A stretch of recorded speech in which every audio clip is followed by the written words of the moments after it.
Notice it's not keto. You're going to burn a lot of carbs, glycogen, during these extreme exercise sessions. They train for hours every single day. They do not need to be carbophobes. Coach Greg, and today I'm going to be going over a UFC champion's diet. How exactly do they get shredded to compete? After all, they are often heavier in the off season and they have to cut down to make weight. They need to not only eat a lower calorie diet, but they also have energy. So in today's video, we're going to go over Alexander Volkanovski, featherweight UFC champion's diet, and see, is there anything we can learn from this guy? Do they know what they're doing? Are they morons? Should I be coaching UFC champions how to make weight? Well, let's watch the video and find out. Hey guys, my name is Jordan Sullivan. I'm a dietitian to UFC featherweight champion Alexander the Great Volkanovski. The first thing that we get the guys to do is we send him to what's called a DEXA scan. And so the first thing they do is they put them through a guessing method. It's known as the DEXA scan, where it's going to guess how much body fat he has. It's going to guess. It can be off by 15%. He says it'll say exactly how much. It's a huge myth in the fitness industry that the DEXA scan is the gold standard. My eyes are literally more accurate than the DEXA scan.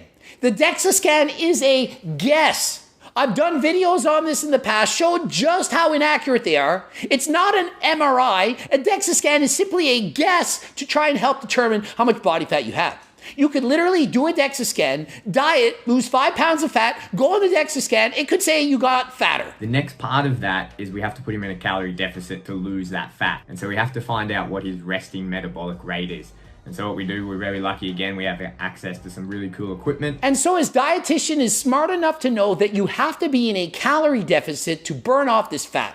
You can't magically lose this weight without being in a calorie deficit. Calories in, calories out. How many times have I said this? So what he does is he uses some fancy equipment to guess his resting metabolism. That's right, guess. The fancy equipment will guess what his resting metabolism will be.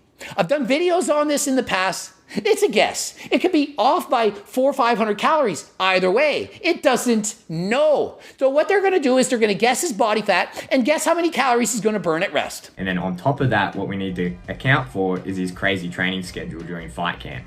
So we can use some activity multipliers and then we can figure out how many calories per day Volk is burning. And it's not just how many calories he burns at rest. It's also his NEAT, non-exercise activity thermogenesis, and the calories he's burning during exercise.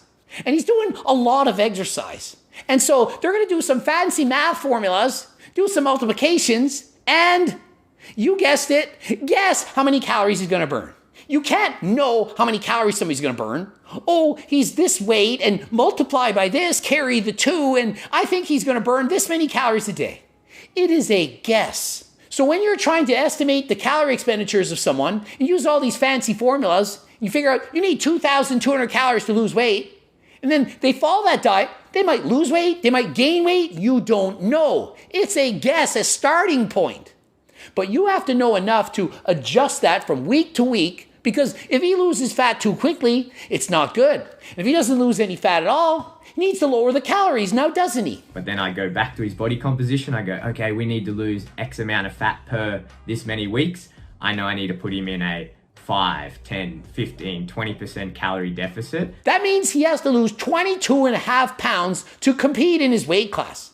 And no, it's not going to be all fat. He's going to have to dehydrate to an extreme amount near the end. You can't expect to weigh 145 pounds every day if you compete at 145. The athletes are allowed to weigh in a day early, gain all that weight back, and compete well above what they would weigh in at. But not 22.5 pounds. He's not going to cut 22.5 pounds of water in a couple days before the event. So he's going in a calorie deficit to lose some fat to get within striking distance so that when he does dehydrate, he won't die. The activity that these guys do and the training that these guys do is what we call highly glycolytic. And the way that we assign these numbers is that we use a principle. It's called a 3-2-1 principle. And so to determine the macros, he has an interesting equation. He calls it the 3-2-1 equation.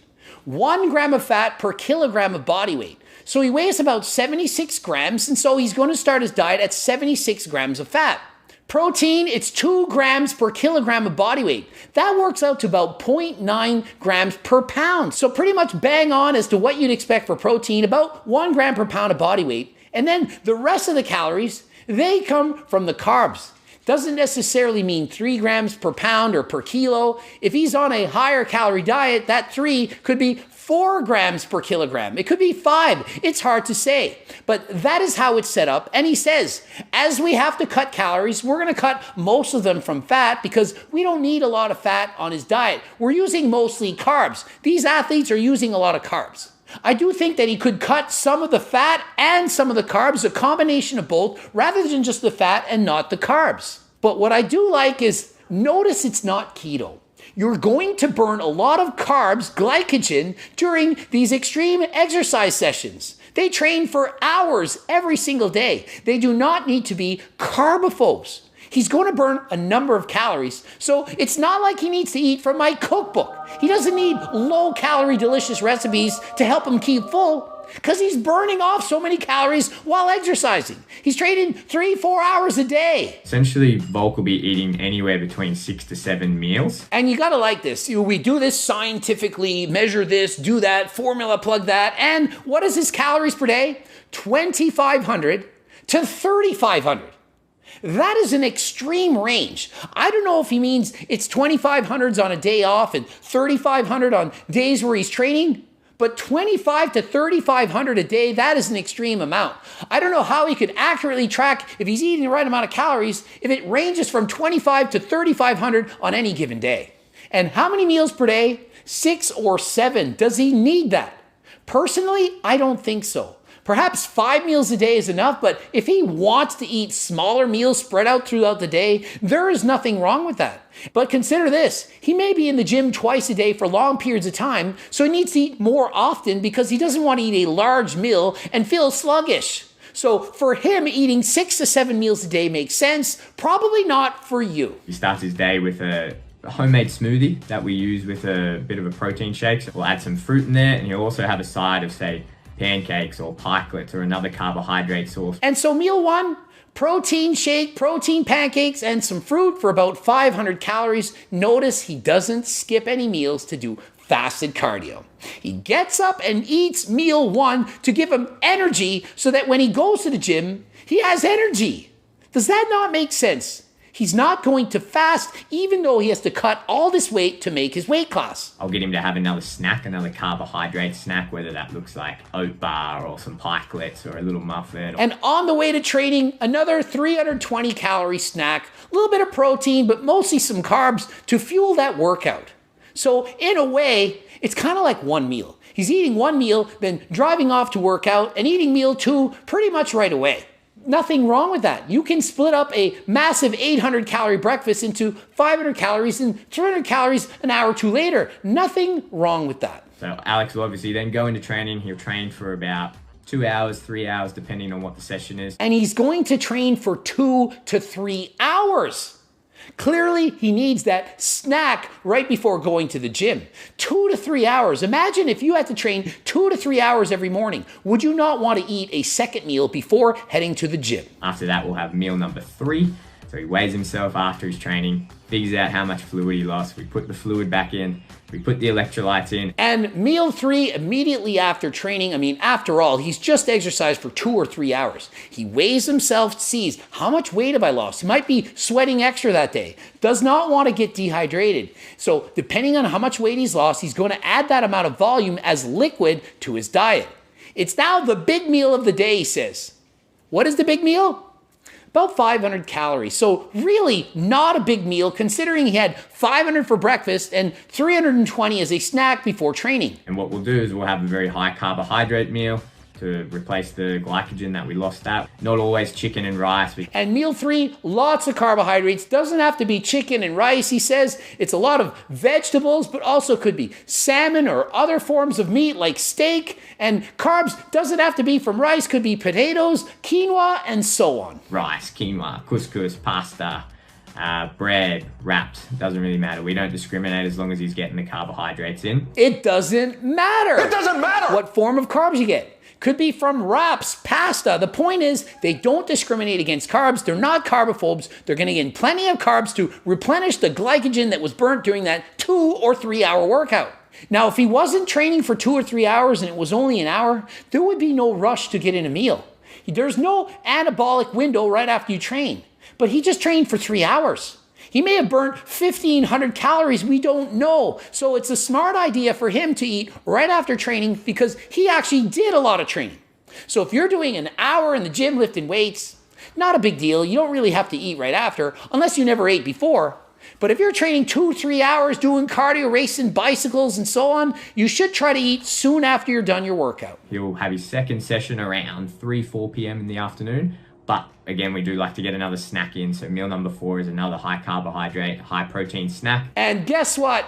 Training's not over. 3-4 o'clock, you have to go and train again. So before training, they're going to have another snack, around 320 calories, the same type of snack as he had before his training in the morning. And then after that meal, we have a post-training meal. That'll either look like a fish and vegetable with a little bit of carbohydrate. And his choice of meal, usually a fattier fish with vegetables and some carbs, about 500 calories again. So not a big meal considering he just worked out again, but he's sure to get the essential fatty acids that he needs. So then around dinner time, we have his 6th meal, which again is his meal prep that'll come in.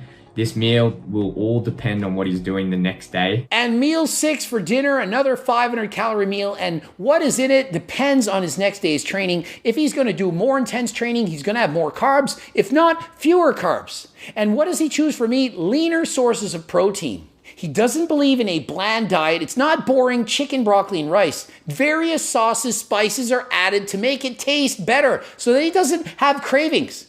Just because these are athletes doesn't mean they need to eat boring and bland food. And then the last thing that Alex will have is I give him a bit of dessert at the end of the night. I'm not a big believer at all in just cutting out all the fun foods. And his last meal of the day, it's usually a dessert. He's not against cutting out things like chocolate, ice cream, various candies and things that he likes. It's not just physically, it's mentally as well. If he's suffering because he's craving certain foods that he wants to eat, he's not going to perform as well. So it's not just about eating everything perfectly. The perfect diet depends on what you want to eat. If you're a person that craves candies, desserts, you can't cut them out completely. Use them in moderation. Make sure you're burning them off because if you're at a surplus, you're not going to lose the weight. But if you're doing a lot of exercise, this guy, he sometimes exercises 5 hours a day. He can handle this kind of dessert, candies, and so on. So we'll have some high days, we'll have some low days. And by the end of the week, we're just aiming to hit a certain calorie amount, like I said earlier, so we can meet that weight loss goal for that week. So they adjust his weight up or down depending on his weight loss. If he's losing the weight too fast, he needs to eat more.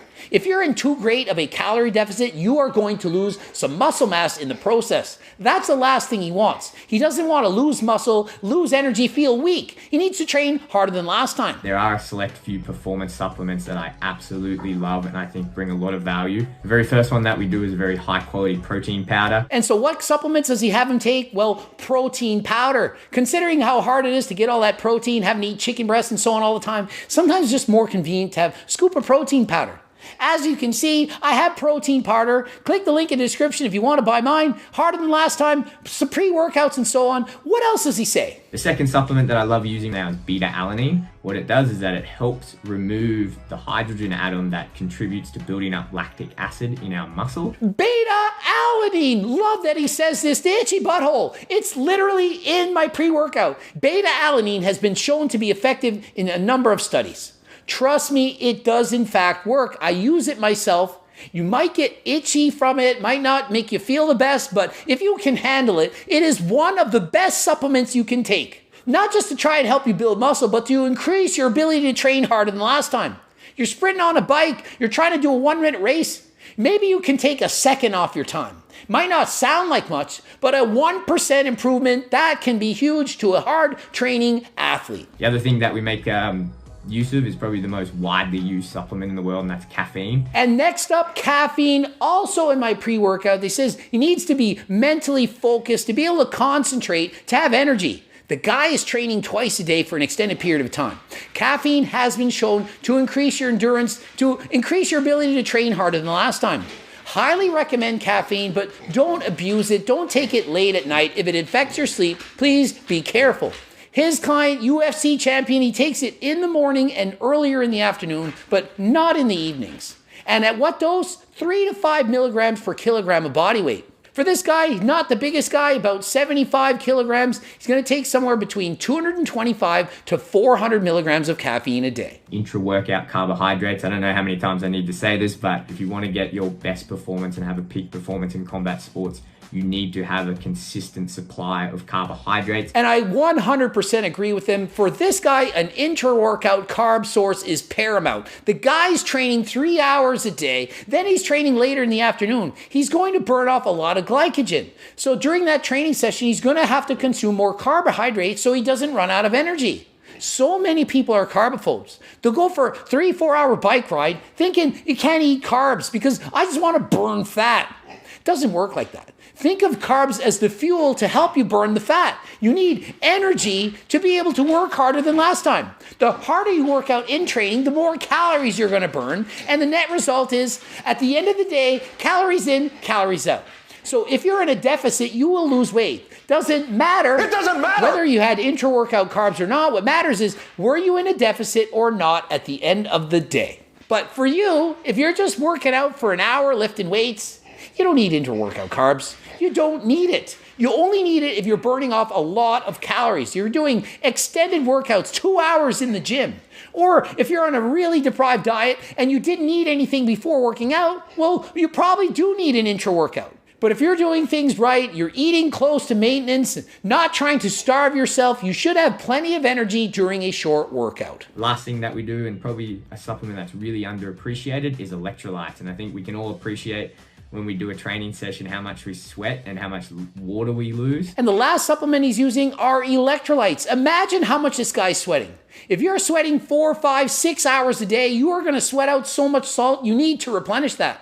But for the average person training an hour, not really that important. If you're eating a balanced diet, you don't need to worry about your electrolytes. But if you're out racing bikes 4 or 5 hours a day, you need to worry about the electrolytes that you're sweating out. You don't want to be cramping up and preventing yourself from training harder than last time. And total calories for the day, 3,200, 440 grams of carbs, 190 grams of protein, 75 grams of fat, well-balanced diet, perfectly suited for this guy. Remember, he's only 167 pounds, but the guy is working out 3 to 5.5 hours a day. So although it sounds like a lot of calories, and you're wondering, well, how does he lose weight on so many calories? He loses that much weight because he burns them off. Ending it here. GregDoucette.com for coaching. Greg Doucette IP Pro. Please watch one of the bloops. Don't forget, harder than last time supplements. And if you're not training 5 hours a day, maybe you want a cookbook from myself. Low calorie, delicious, amazing recipes. Help you keep fuller than last time. Also, training books, coaching plans by me and my team, custom made for you. Also, click the bell button, subscribe to the channel, like the video if you liked it. And until next time, I am out.